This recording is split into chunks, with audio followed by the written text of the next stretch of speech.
Now, the importance of understanding a Keepa graph is vital to all Amazon sellers. It's going to show you price history and bestseller rank history over the lifespan of this entire listing. Why do you need to know that, and how is that going to actually help you in your Amazon business? Well, if you can better understand those two things, so the price history and the bestseller rank history, then you'll be able to make more informed decisions on purchases, because you'll be able to better anticipate what the sales velocity will be when your inventory actually goes live, which is not at the time of the purchase, right? And what you can expect to actually sell it for. So if you're serious about selling more and making more on Amazon, understanding Keepa graphs will really help you immensely. And the great part about Keepa is that you don't need to pay for it. Now, there is a paid version, and it's $15 a month, but you don't need that. The free version works great.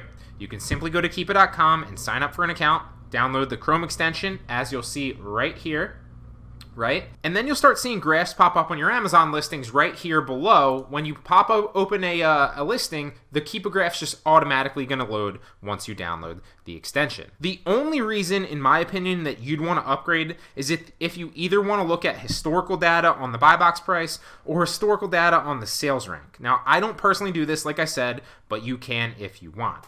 I personally estimate sales velocity using the Jungle Scout Chrome extension, which you'll see right here.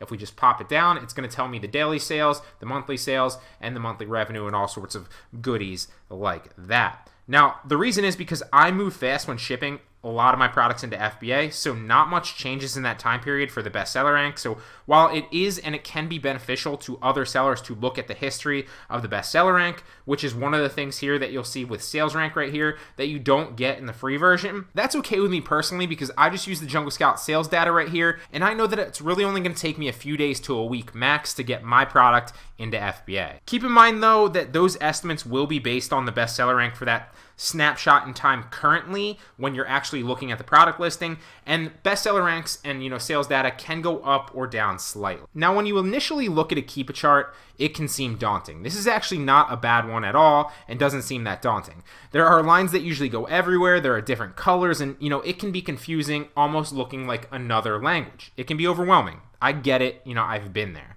But it's important to understand that on the side right here, you can select and deselect different things based on what you want to look at that current time. So if you only want to look at specific data, you have the ability to click those on and off. That way you're not going to get confused by all the other random data that is irrelevant to what you're actually looking at. Now, the first thing to understand about a Keepa chart is the color schemes. So Amazon is clearly in orange, as you'll see here.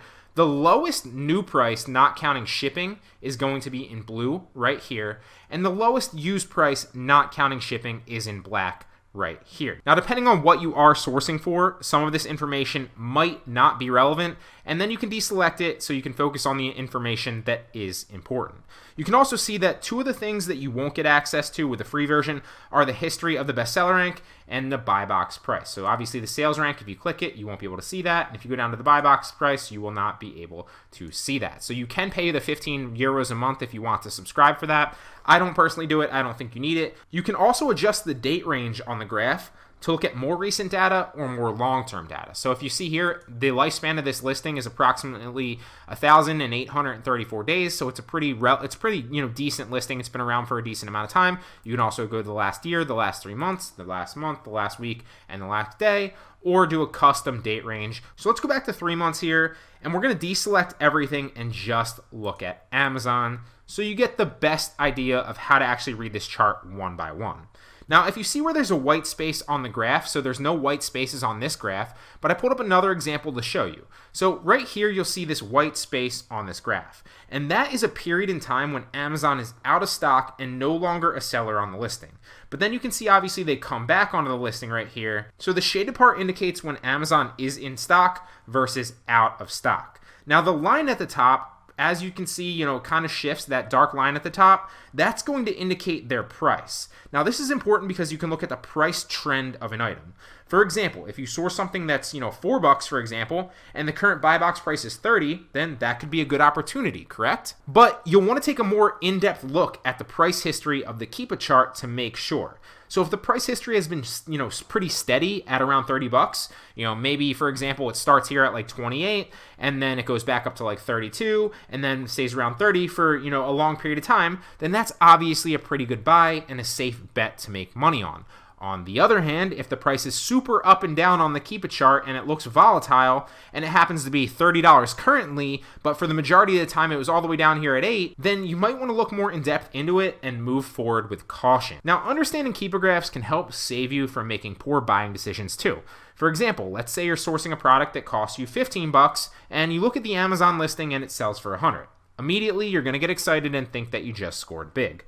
Now, a beginner purchases that product without thinking twice. I mean, they did their research, right? You buy a product for $15, the listing sells at $100, it's a no-brainer. But the experienced seller, on the other hand, knows to look further into that, right? They want to look at the price trend on the Keepa graph to make sure that that price isn't just an aberration or an outlier, because potentially what the beginner might not know is that the price has been around $20 for about 90% of the time, or 95% of the time of that item's lifespan, and you can look at it by adjusting the date range right here, right?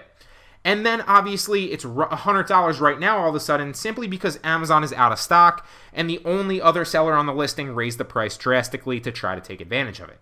If that were the case, then you could potentially buy the product at $15 expecting to make a lot of money, but then by the time it gets into FBA, the price might have dropped back down to $20, which is its normal price, and you could end up losing money after fees. I see this all the time. I've also made this mistake many times. That's how I know.